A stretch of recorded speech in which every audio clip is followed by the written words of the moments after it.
Earlier in the season, I gave you my top 5 beginner alpine climbs in Chamonix when using the lifts. In that video I suggested that maybe later on I'd give you another list of climbs that are possible without using the lifts, and here we are. Now, as you'll see in a second, this isn't a list of routes which don't have lift access. This is Chamonix after all. Virtually the entire valley is accessible via the ski lift infrastructure. But this is a list of routes which are perfectly possible without using the lifts, and indeed are just as enjoyable in some instances. First on the list, I've chosen this route here behind me, Fret de Charmoz, which is PD3C. Now you won't find this in many guidebooks. Indeed, it's probably the quietest and most overlooked easy alpine climb in the entire Chamonix Valley, but it is a proper alpine climb. It may not look like much from here, but once you join it, you'll see it is proper mountaineering. So this route is effectively the skyline ridge which you'll see from Chamonix if you're looking up the valley in the direction of the Dru, but obviously below the Dru. So it comes down from the Grepon and the Charmoz, past the Aiguille du Belvedere, all the way down towards Montenver. Now, of course, the quickest and easiest way to get here is via the Montenver train. You can also approach from the Aiguille du Midi, getting off at the mid station as well. But as I say, this is very much still an enjoyable route to be done after the lifts have closed. You don't require a huge amount of gear to do this route, so you can travel fast and light. And the approach up from the Chamonix Valley to Montenver only takes about an hour if you're quick, 2 hours if you're not. But either way, it's still well worthwhile doing the approach from the valley floor after the lifts have closed. From Montenver, it's about another 20-minute walk up to Signal Forbes. The signs say 45 minutes, but they're for tourists, not for alpinists. It's a pretty straightforward 20-minute walk up to there. And then from there, you basically just continue on up the broad, initially quite ill-defined ridge. There are a few cairns, a bit of a vague path in a few places, but basically it's just go anywhere terrain to begin with, till eventually you reach the point where it becomes a very narrow, serrated and well-defined ridge crest. Then on in, you just keep going until the end, basically. The route is mostly highly exposed scrambling, but it is serious. The exposure is pretty extreme in places. That said, all the difficulties are protected by bolts or pegs, and beyond that, all you really need is a few slings if you are planning to do it with a rope. It can of course be done without a rope as well. Most of the technical rock difficulties can be avoided via goat tracks, which are generally on the right hand side of the ridge, and there is one abseil which is relatively straightforward to down climb as well. So if you are confident at the grade, you can leave the rope behind. Indeed, I know people who do this as a trail run, so yeah, it's something you can move very fast and very quickly on it.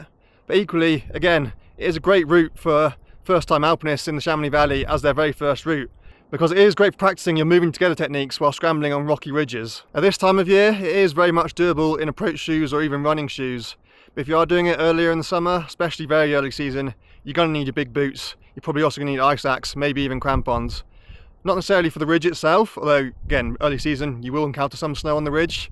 Definitely for the descent, because the descent is steep and it's basically an open ski slope, but when there's snow on it, you very much need proper footwear, good sturdy alpine boots, and like I say, sometimes you might even need crampons and axe as well.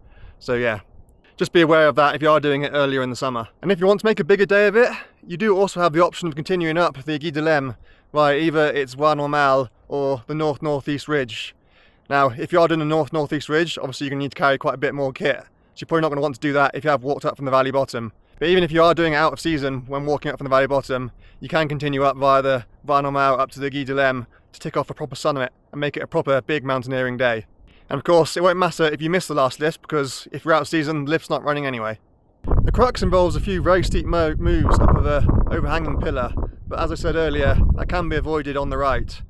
But the best part of the route, and this is absolutely not to be avoided, is an infamous razor pitch, a really sharp, narrow, horizontal arête basically, a narrow fin of rock, which you hand traverse on either side. Again, it is protected by a peg, I think, but yeah, it has some proper exposure, much more than you expect to find in a route of this size.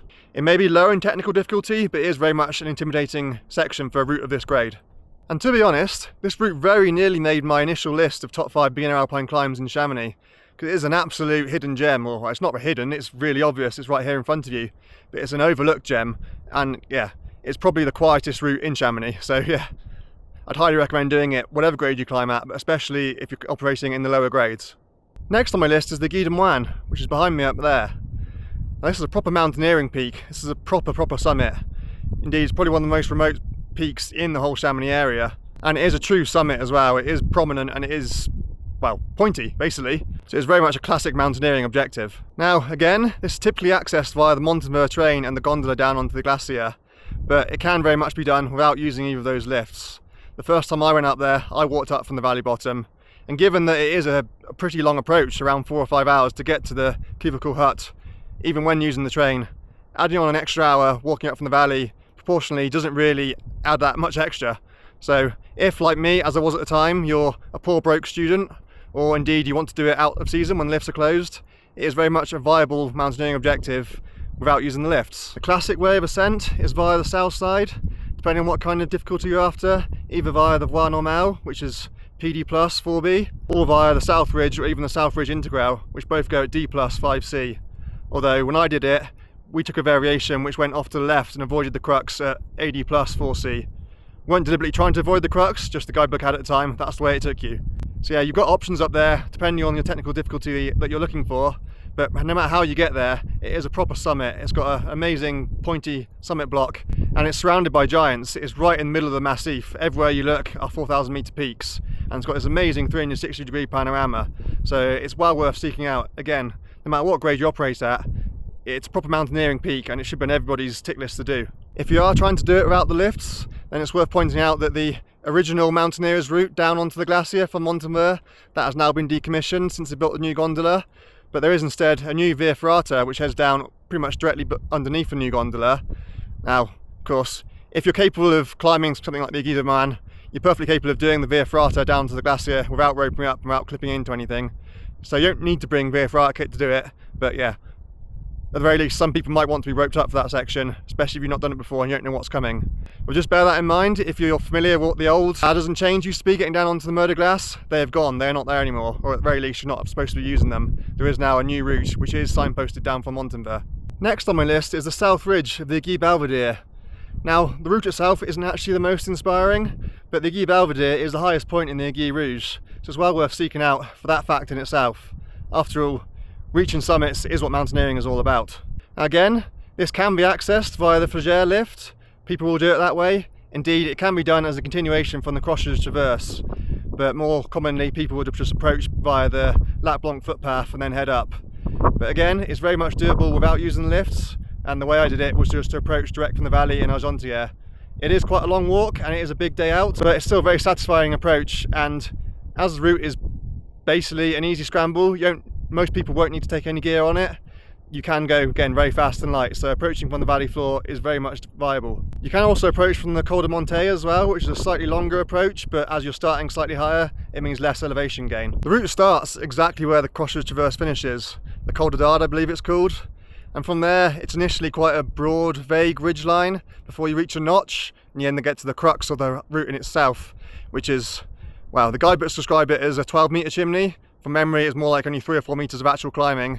That's around about 3B, 3C. It is protectable, you can take gear. Some people will take a rope up there, but it is pretty straightforward, both up and down. If you're confident at the grade, you can do it solo. From then on in, the ridge is much narrower, much better defined than it was initially, but there's no more technical climbing after that point. But it is worth being aware, the very top of the mountain is very chossy, very loose shale, whereas below you've got more crystalline gneisses. So in actual fact, the most difficult part of the route is getting onto the very summit itself, simply just trying to find a safe, sensible way up through the loose chossy shale to get onto the final 5 metres of the summit.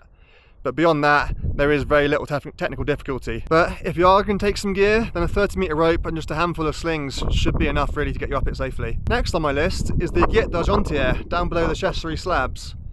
Now, this might seem like a little bit of a cop-out. After all, it's not mountaineering, it's sport climbing. But it is a proper pointy summit. Yes, the routes are mostly bolted onto it, but you still need to be a mountaineer to get up there. It is a really narrow, really impressive little summit.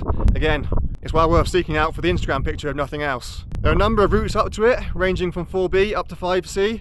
I think there's 9 in the Chamonix Rock Facts guidebook, but there's probably more than that in total. And they're all pretty good, to be honest. The Voie Normale, the original route up it, is the easiest of the bunch at 4B, and that is nominally a trad route. It is protected by old pegs and the occasional bolt, and you can also place some natural protection on it as well.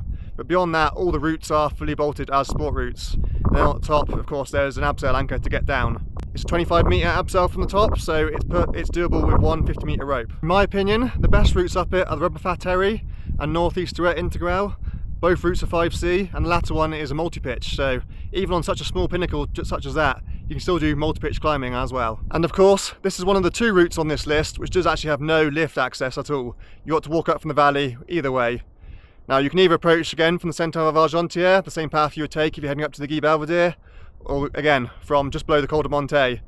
Either way, it takes around about 45 minutes to an hour, and it's a pretty straightforward and well signposted path all the way up. Last but not least on my list is the Perrons Traverse up above the Barrage d'Emerson. Now to get there, you actually have to drive into Switzerland before walking back into France on the approach to the route. Indeed, I believe the ridgeline itself is actually the border.